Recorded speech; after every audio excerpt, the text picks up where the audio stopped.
I love a good ghost story. Who doesn't? But whenever I hear a ghost story, or read one, or watch paranormal investigators hunting for ghosts on TV or whatever, I'm usually left with a single burning question.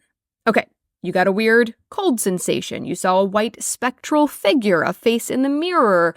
Your EMF meter was buzzing. Something went bump in the night. That's all very interesting.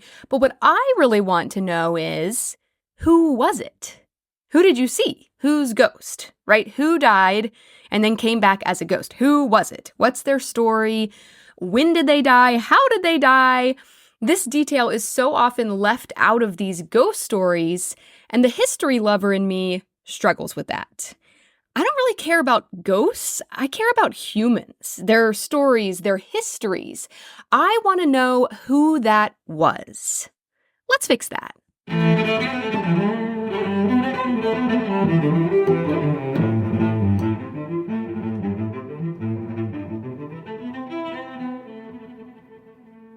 Hello, I'm Venmo LaFountaine, and you're listening to History Fix, where I discuss lesser-known true stories from history you won't be able to stop thinking about. It's Spooktober, and I want to talk about ghosts. But my kind of ghost story is a ghost story where you get to find out who the supposed ghost was. Without that crucial detail, it's like stopping at a cliffhanger. Who cares about the rest of it? Who was it? So today, I'm bringing you historical hauntings, and a lot of these ghosts have actually made appearances in past History Fix episodes. So this is fun. I'm excited. But first, I launched a new mini-fix on the Patreon, looking into the theory that Christopher Columbus was secretly Jewish, only posing as Catholic in the wake of Ferdinand and Isabella kicking all the Jewish people out of Spain. That's a bit of a fringe, conspiracy-esque theory with some compelling evidence for you to delve into. And you can listen to that at patreon.com/historyfixpodcast. It's just $5 a month to subscribe to get all the bonus content, plus the regular weekly episodes early and ad-free. And actually, Patreon just started a thing where you can purchase an individual episode instead of having to subscribe. So for all those anti-subscription folks out there, you can still listen to these mini-fixes for a small one-time fee of a few bucks, if any of them ever pique your interest. Or you can buy the whole collection of mini-fixes for just $10. So the Patreon link is always in the description, but it's also just patreon.com/historyfixpodcast. Now, let's get into some ghost stories. A History.com article on the history of ghost stories explains, quote, "The concept of a ghost, also known as a specter, is based on the ancient idea that a person's spirit exists separately from his or her body, and may continue to exist after that person dies. Because of this idea, many societies began to use funeral rituals as a way of ensuring that the dead person's spirit would not return to haunt the living. Places that are haunted are usually believed to be associated with some occurrence or emotion in the ghost's past. They are often a former home or the place where he or she died. Aside from actual ghostly apparitions, traditional signs of haunting range from strange noises, lights, odors, or breezes to the displacement of objects, bells that ring spontaneously, or musical instruments that seem to play on their own." End quote. So that's what we're looking at here, accounts of people experiencing these sorts of things. As usual, I like to start by taking it all the way back. So what's the oldest ghost story? Well, the oldest known ghost story, because I'm sure these sorts of tales were told word of mouth for a very long time before they were actually written down. We know people believed in ghosts in ancient Mesopotamia. Livia Gershon interviews museum curator Irving Finkel in an article for Smithsonian Magazine about a curious artifact housed at the British Museum's Middle Eastern department. This carved tablet dates back 3,500 years to ancient Babylon. In the interview, Finkel talks about an image carved into the tablet that's only visible when viewed from above under a light. Gershon writes, quote, "The tablet is small enough to fit in a person's hand, and at least half of it is missing. But the object still holds carefully detailed instructions on getting rid of pesky ghosts. The directions call for the exorcist to make figurines of a man and woman. Prepare 2 vessels of beer, and at sunrise speak ritual words calling on the Mesopotamian god Shamash, who was responsible for bringing ghosts to the underworld. Finkel says the idea was to transfer the ghost into one of the figurines. The text's final line urges readers to not look behind you. This warning is probably intended as an instruction aimed at the figurines entering the underworld, but it's possible it's directed at the exorcist, end quote. So it's obvious from this tablet that ancient Babylonians believed that ghosts, spirits of the dead, could return to the world of the living and sometimes needed help getting back to the land of the dead. But it's not just Babylon. According to the article, quote, all major ancient civilizations held beliefs involving the survival of souls after bodily death. Ghost stories with similar themes can be found in ancient China, Mesoamerica, Egypt, India, Greece, Ireland, Scotland, and Rome. End quote. Let's go to a couple of those places. We'll start in Greece, specifically the ancient Greek city-state of Sparta. Pausanias was a beloved Spartan war general who died in 470 BC and then became one of the most famous ghosts of the ancient world. He defeated the Persians in the sea battle of Plataea in 479, but then was accused of treasonous dealings with the Persian emperor Xerxes. Bit of a double agent, possibly. I mean, who knows if he was actually guilty, but he was accused, and that was enough back then. Apparently, he was bricked up in the Temple of Athena in Sparta. So they just built like a brick wall around him and left him there, alive, until he died, I assume, of dehydration. And after that, ancient ghost stories about Pausanias began. According to legends, his ghost haunted the temple after his death, wandering around and making shrieking and moaning noises, until eventually a magician persuaded the spirit to leave the temple. Next, let's go to ancient Rome, because we've got our guy Pliny over there writing everything down for us. I've mentioned Pliny the Elder on several occasions. He was an ancient Roman chronicler who recorded all sorts of things. Thank you, Pliny. But Pliny died during the eruption of Mount Vesuvius in 79 AD, and then his nephew, who went by Pliny the Younger, took over as recorder of all the things. So there's actually 2 Plinys. This ghost story is one of the things that Pliny the Younger recorded in a letter in the 1st century AD. Pliny relays a story that was told to him about the ghost of an old man with a long beard rattling chains like Jacob Marley in A Christmas Carol, who was haunting a house in Athens. And sorry, you don't actually get to find out who this old man ghost was, but it's still an interesting early ghost story. Here's what Pliny wrote. There was at Athens a large and spacious, but ill-reputed and pestilential house. In the dead of the night, a noise resembling the clashing of iron was frequently heard, which, if you listen more attentively, sounded like the rattling of fetters, which is like chains. At first, it seemed at a distance, but approached nearer by degrees. Immediately afterward, a phantom appeared in the form of an old man, extremely meager and squalid, with a long beard and bristling hair, rattling the gyves of his feet and hands. The poor inhabitants consequently passed sleepless nights under the most dismal terrors imaginable.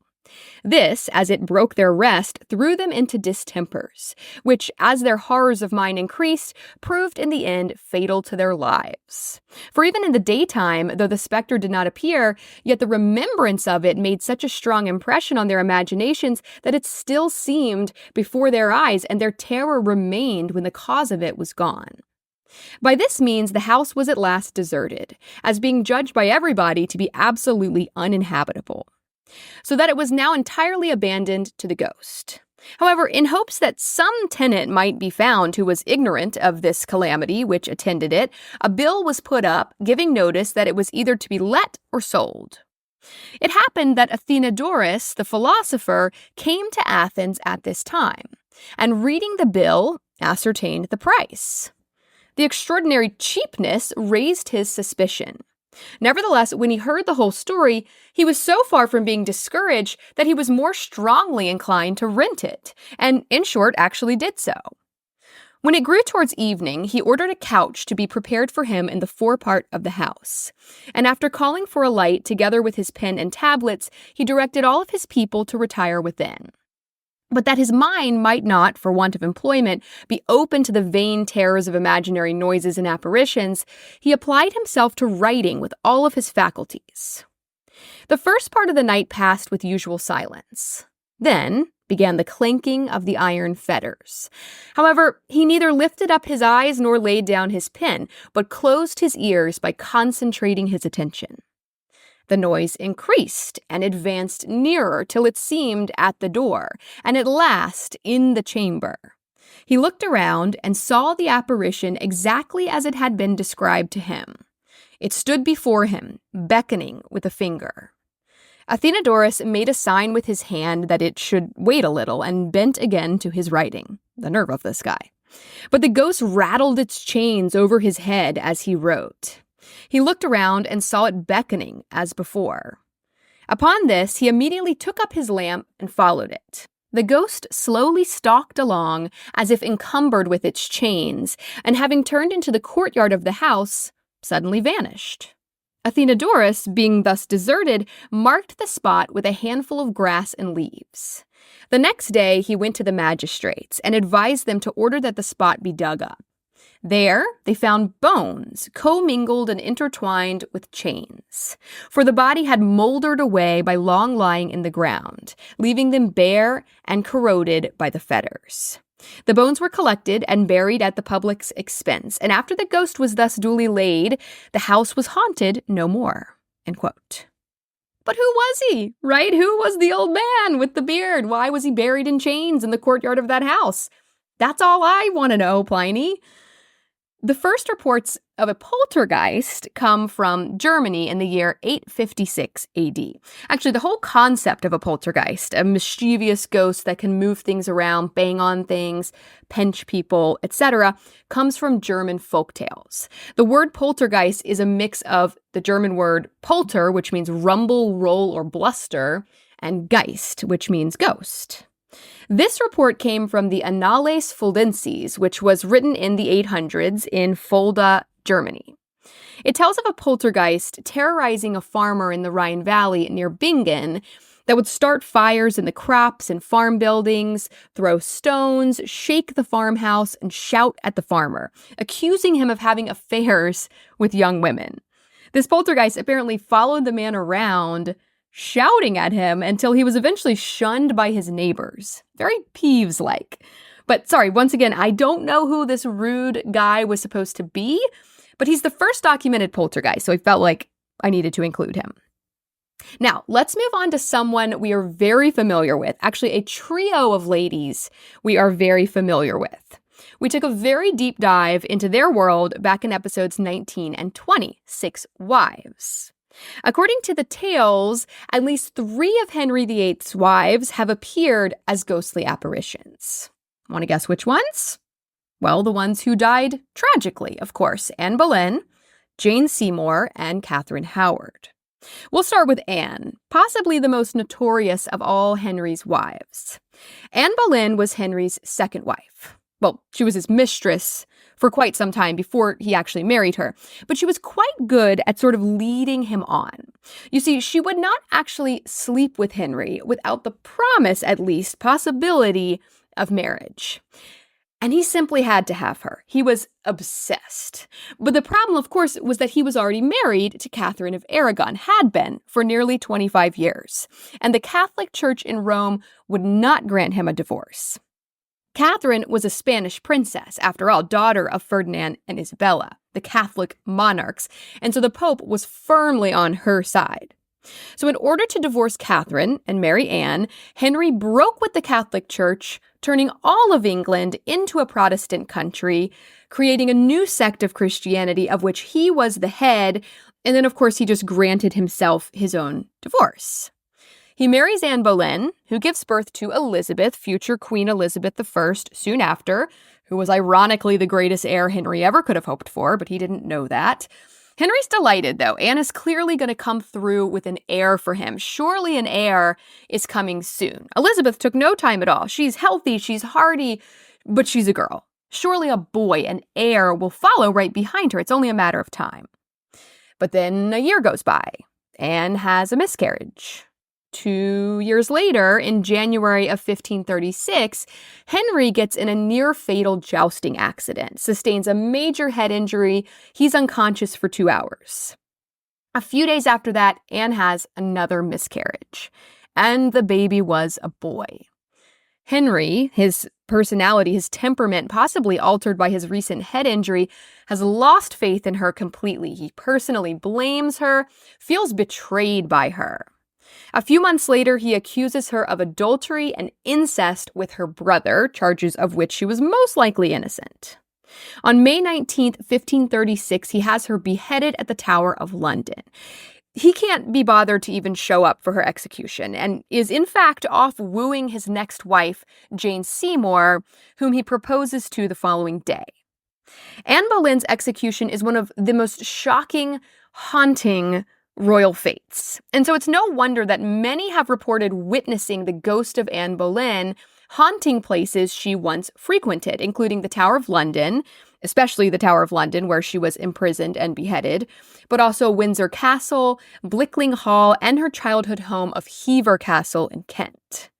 According to witness accounts, her spirit often appears headless, which is why they assume it to be her, I'm guessing.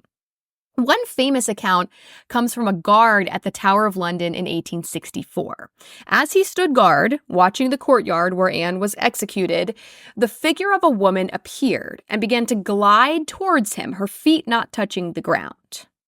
The guard assumed that this was an actual woman, and so he lunged at her with his bayonet. Which, come on, dude, let's use words first before we murder this possibly innocent intruder. But he and the bayonet just went right through the woman, and then he fainted. And when he was discovered unconscious in the courtyard, he was charged with dereliction of duty. They were like, this guy was sleeping on the job, throw him in jail. But he was actually saved by a guy named General Dundas, who saw the whole thing, including the ghost of the woman they believed to be Anne Boleyn. Jane Seymour is our next ghost. Jane was one of Anne Boleyn's ladies-in-waiting until she was swooped up by Henry as his mistress and then next wife, literally immediately after he had Anne beheaded. Jane gave birth to a boy, finally, in October of 1537. And Henry finally had his heir, a weak, sickly one, but whatever, he was a boy. He would do. The birth was extremely difficult. Jane was in labor for 3 days and 3 nights, which I can't even imagine. Completely unmedicated, of course. And sadly, she died less than 2 weeks after little Edward was born of complications from the birth, most likely a pulmonary embolism, which is a blood clot. So Jane joined the ranks of all the women who died in childbirth, a rather large group. And her death shocked the nation. They hadn't even finished rejoicing, celebrating the birth of their future king, only to learn that their queen was now dead. It was very tragic. According to historic royal palaces, Jane Seymour's ghost is said to haunt Hampton Court Palace, which is where she gave birth to Edward and then died shortly after. Henry lived with his wives in many different palaces and houses and castles throughout his lifetime. Hampton Court is only one of those, but it's where Jane died. Witnesses have reported a, quote, sad white wraith carrying a lighted taper, which is thought to be the spirit of Jane Seymour. This figure supposedly appears on the Silver Stick Stairs on the anniversary of Edward's birth each year, so every October 12th, aka yesterday, or today if you're listening early on Patreon. I am so right on schedule. This is the stairwell, the Silver Stick Stairs, that leads up to the room where Jane gave birth, which is also the room she died in. And then there's Catherine Howard, Henry's 5th wife. Her ghost is also supposed to haunt Hampton Court Palace. I know Anne Boleyn is a hard act to follow, but I actually think Catherine Howard is the most tragic of all his wives. She was very, very young when she married Henry, possibly as young as 17, and he was pushing 50. So, gross. Catherine had also been sexually abused by men in her life since she was just a child. By this point, we're pretty sure that Henry was impotent, that he could not perform his marital duties, so to speak, and so it's no surprise at all that Catherine didn't bear him any heirs. Because at this point, he has Edward, but he still really wants that spare heir.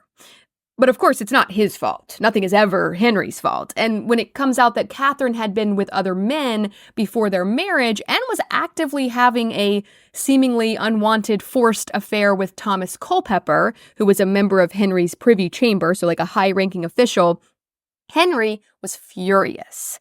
This majorly wounded his pride. How dare she? I mean, it was fine that he had taken countless mistresses, had tons of extramarital affairs forever, but how dare she? He accused her of treason and adultery and had her executed without a trial at the Tower of London. Now, as the story goes, as Catherine was being arrested, she broke free of the guards and ran down a hall in Hampton Court that is now called the Haunted Gallery. She was trying to get to Henry, to explain herself to him and beg for mercy, but he refused to see her. Now, based on my own research, reading and listening to experts on how this would have gone down, that probably never happened. She probably never ran down that hallway screaming. It's more legend than fact. But there have been many reports of people witnessing Catherine's ghost at Hampton Court, specifically in that hallway. She is the most reported ghost at Hampton Court, actually. Supposedly, her ghost repeats that final journey, running down the Haunted Gallery hallway, screaming for mercy. There's even another ghost at Hampton Court Palace, though, one we aren't as familiar with. She's usually called the Grey Lady, but it's believed to be the ghost of Sybil Penn. Sybil was a servant to 4 of the Tudor monarchs, Henry, Edward, Mary, and Elizabeth. She was Edward's wet nurse, feeding and caring for him after his mother, Jane Seymour, died. She took care of Elizabeth, then Queen, in 1562 when she became ill with smallpox. Elizabeth recovered thanks to Sybil, but then Sybil caught smallpox, likely from Elizabeth, and died. And she was buried at nearby Hampton Church. But in 1829, that church was renovated and Sybil's tomb was disturbed. Apparently, since then, people have been seeing a gray lady at Hampton Court, specifically walking the corridors of the state apartments and the clock court at the palace. Another ghost story about Sybil points to a mysterious spinning wheel noise that was coming from behind a wall in one of the apartments.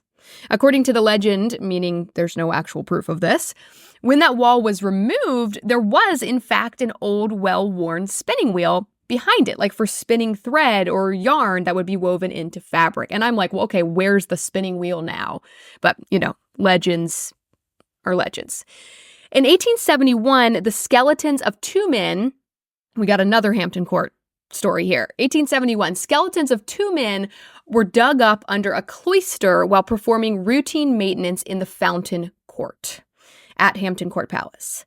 An elderly woman living in an apartment on the grounds had been complaining of constant banging and knocking on her walls, and as soon as these skeletons were discovered and properly reburied, the banging stopped. I don't have their names for you, but they were believed to have been hastily buried there in unmarked graves during the Civil Wars in the mid-1600s. All of this in Hampton Court Palace. So that's a lot of ghosts for one building, and 2 of them quite high profile, 2 of them Henry's queens. But I have to point out that a lot of these ghost stories first started being told in the 1800s. And ghost stories were just sort of trending at that point. Think of Mary Shelley, Byron's Think of a Ghost Story Challenge. It was a very gothic time. They were very into the macabre. There was a lot of morbid curiosity, and ghosts were very in. According to the Historic Royal Palace's website, quote, "Nobody knew better than the Victorians that terror sells tickets." In the early 20th century, these darker episodes of palace history were retold for enjoyable chills, and ghostly legends grew until visitors expected an ectoplasmic encounter around every corner, end quote. They even sold postcards of photographs supposedly taken in the palace that captured these ghosts, but these photos were definitely faked, just double exposures. Something people at this point in the early days of photography didn't really know anything about or think to look out for. It's like AI with the older generation today. I can spot an AI image from a mile away, but for them, it's like they have no idea. The cover image for this episode is actually one of these fake ghost double-exposed photographs, this one from 1899. And you can see the full thing over on my Instagram at HistoryFixPodcast or my website, historyfixpodcast.com. I always have lots of images for most episodes in both of those places. But despite the faked postcard photos and publicity stunts of yesteryear, the Historic Royal Palace's website does report some more interesting and more modern evidence of ghostly activity there, saying, quote, "In May 2000, the noted psychologist Richard Wiseman conducted an experiment at Hampton Court Palace to investigate whether ghosts really were all in the mind. He asked volunteers to describe themselves as either believers or non-believers in the paranormal, and asked people in both groups to record any unusual experiences as they wandered around. As you might expect, believers reported more spooky sensations overall. But interestingly, many participants recorded more unusual incidents in the same places, the Haunted Gallery and the Georgian Rooms, whether or not they knew about the legends. This suggests something is happening, but exactly what isn't clear," end quote. On the same day in 1999, during 2 separate tours, 2 female visitors both fainted in the exact same spot in the Haunted Gallery. This is, remember, where Catherine Howard's ghost is thought to hang out. And then there's one more occurrence reported by palace officials that actually got caught on tape. In October of 2003, they captured a video on security cameras of a, quote, ghostly figure flinging open a fire door. The website says, quote, "No living soul has ever come forward to admit that this was their prank. Security staff remain baffled," end quote. Apparently, this was captured on 3 separate days, this fire door being flung open. And on the second day is when they captured the video where you can actually see the ghost. And so, of course, I found this video on YouTube. It's linked in the description if you want to watch it. You can see, okay, so it's like double doors, exterior double door, heavy fire doors. First, both doors fling open at the same time with quite a bit of force. Then you can see someone standing just inside the building behind the doors, and they reach out and close one door, and then the other, and then they open one back up and close it again. And this person, I mean, it really just looks like a person. It doesn't look like a ghost. It looks very real, solid, alive, and they're wearing what looks like a long floor-length coat or like a robe, like a wizard robe is what it looks like.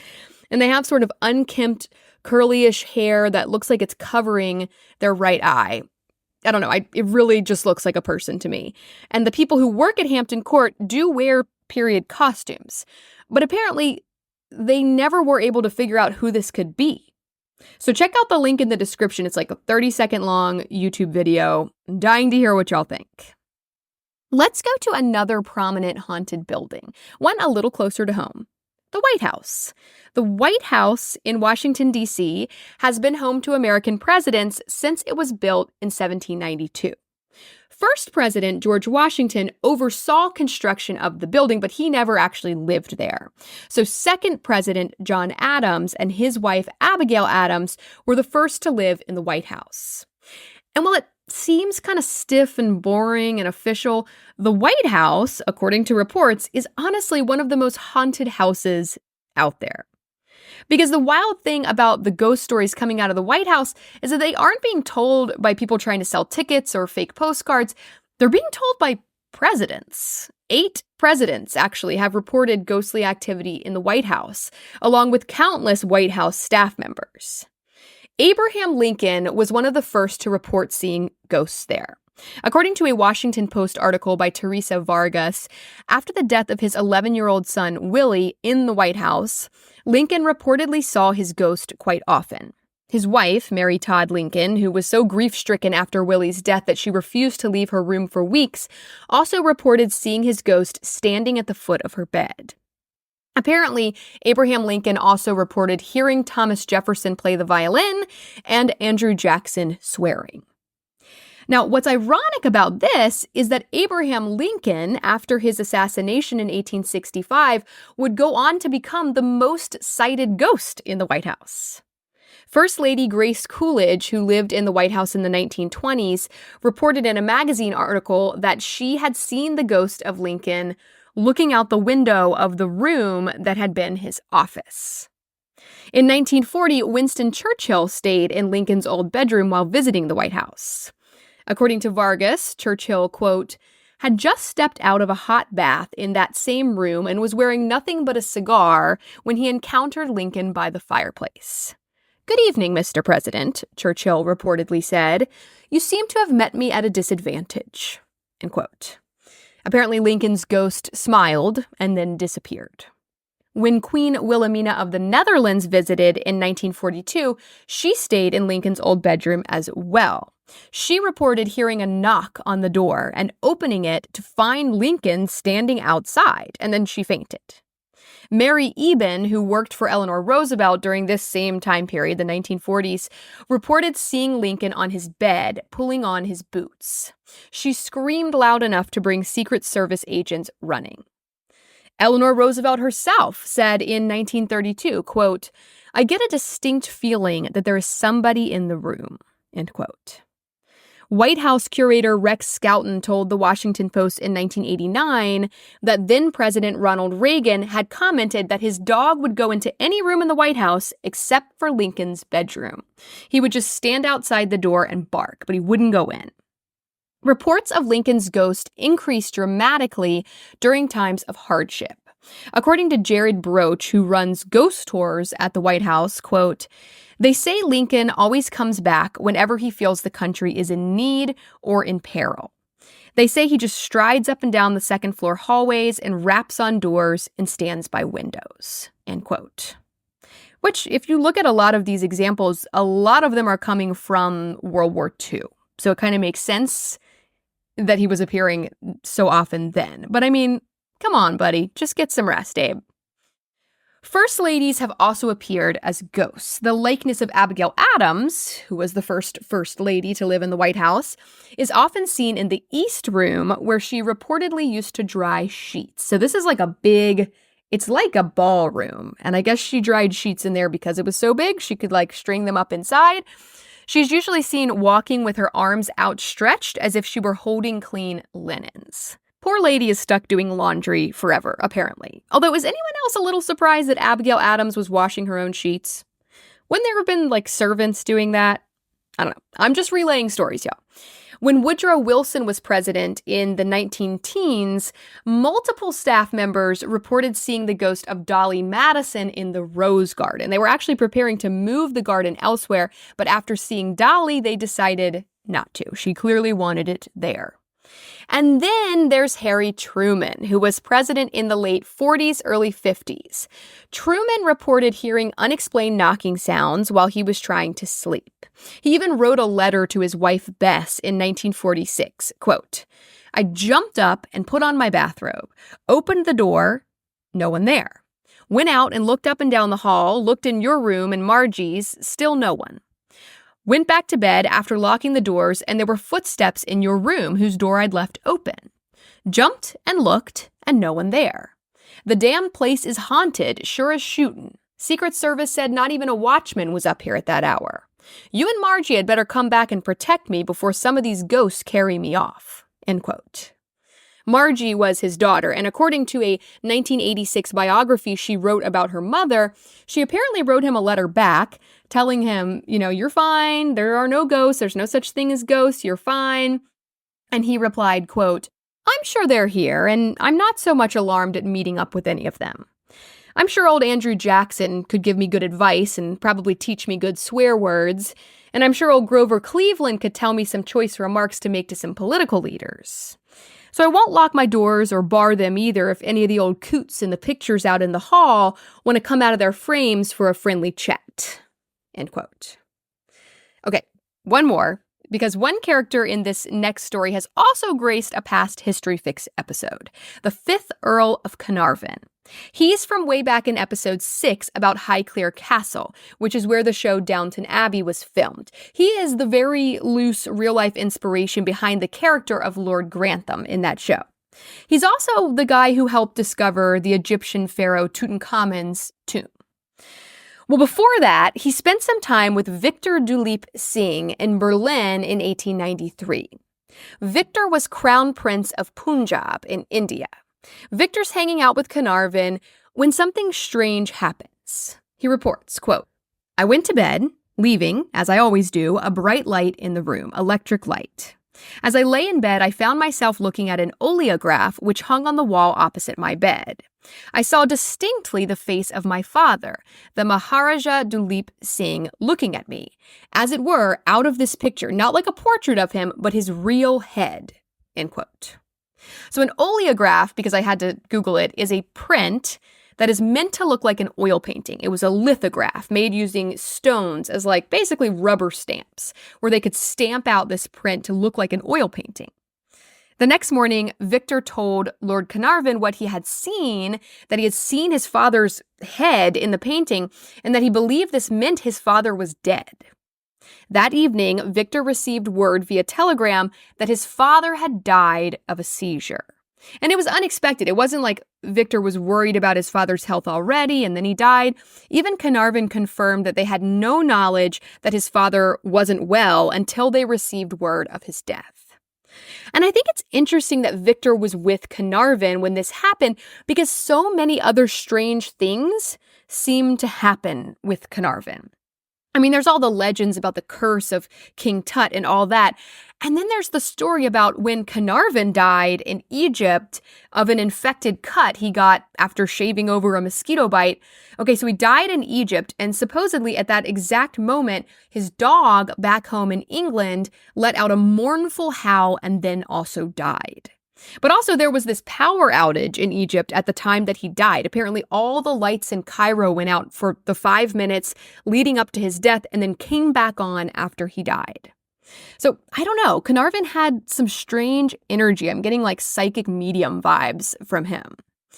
So, the question remains, are ghosts real? Are all these reports throughout the ages actually based on genuine paranormal sightings? Are these actually the spirits of the dead? I think there are a lot of fake ghost stories out there, some intentionally faked, but a lot unintentionally. The human mind is so incredibly powerful, so much so that we can't even begin to fully understand it. Your mind has the power to create your reality. And I think in a lot of these cases, specifically the ghosts we talked about today, their deaths were very tragic. Their deaths stuck with people. Their stories haunted people for centuries, made serious impacts on our minds. And so we want to believe that we need only go to Hampton Court Palace to see Catherine Howard. She's still there. She lives on. We want to believe that Abraham Lincoln is stalking through the halls of the White House, watching over us, popping in when times get tough. We still need him. Help us, Abe. And so I think the mind believes what it wants to believe. But I'm not trying to say that ghosts aren't real. I think if you believe in a spiritual world, you have to at least consider the possibility of some crossover. There are a lot of paranormal reports that we truly cannot explain. And it's not just like a couple of weirdos making stuff up. A lot of people have reported ghostly encounters. A lot of very sane, normal, rational, credible people. According to a 2005 Gallup poll, 32% of Americans believe in ghosts, and 75% had at least one paranormal belief. That's considerable. But I really do think it's the sort of thing you just have to experience. If you haven't had a paranormal experience, you're not likely to believe that any of it's real. I have had what I believe to be a paranormal experience, and I still don't really know what to make of it. So I will end this episode with my own ghost story. When I was in high school, my two sisters and I each had our own bedroom on the top floor of my parents' house. Their room was downstairs, but all three of our rooms were upstairs. My little sister and I shared the bathroom in the hallway. She's 10 years younger than I am. So I'd say she was probably like 6-ish when this happened, and I was like 16. Our older sister, who's a year older than me, had her own bathroom, like an ensuite bathroom attached to her bedroom.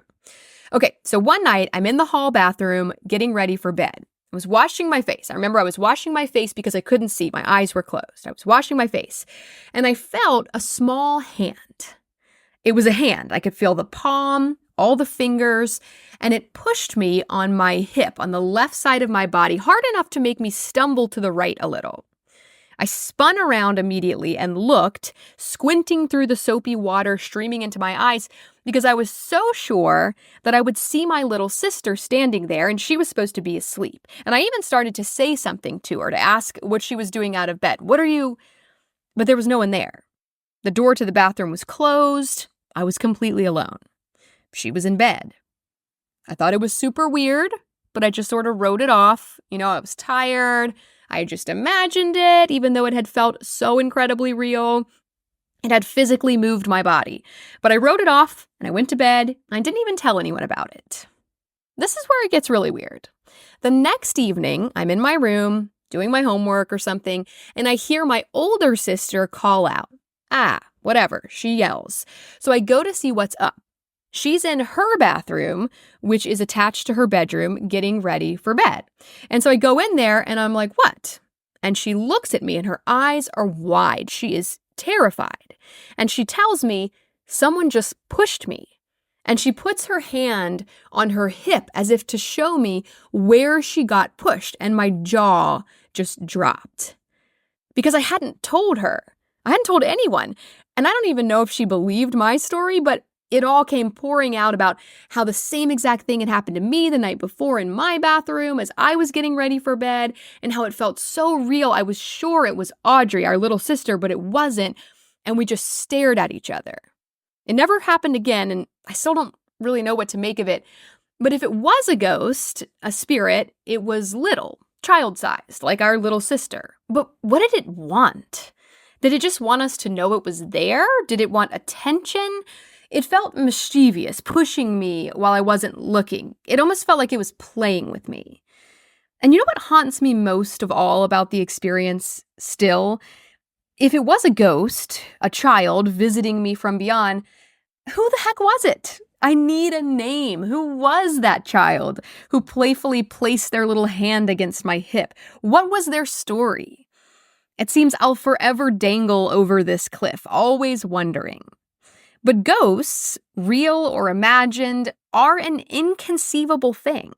Like looking at a 3D object from directly above. A cube appears as a square. We don't have the perspective to fully understand the experience. And so it seems we'll likely always wonder, and our brains will always race to fill in the gaps.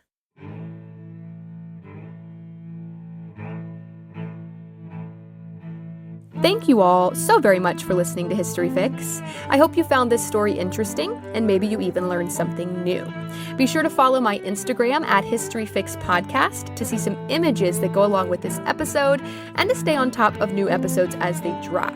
I'd also really appreciate it if you would rate and follow History Fix on whatever app you're using to listen, and help me spread the word by telling a few friends about it.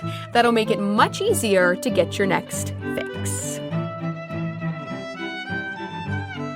Information used in this episode was sourced from History.com, History.co.uk, The Washington Post, Historic Royal Palaces, Smithsonian Magazine, V. Roma, and Live Science. As always, links to these sources can be found in the show notes.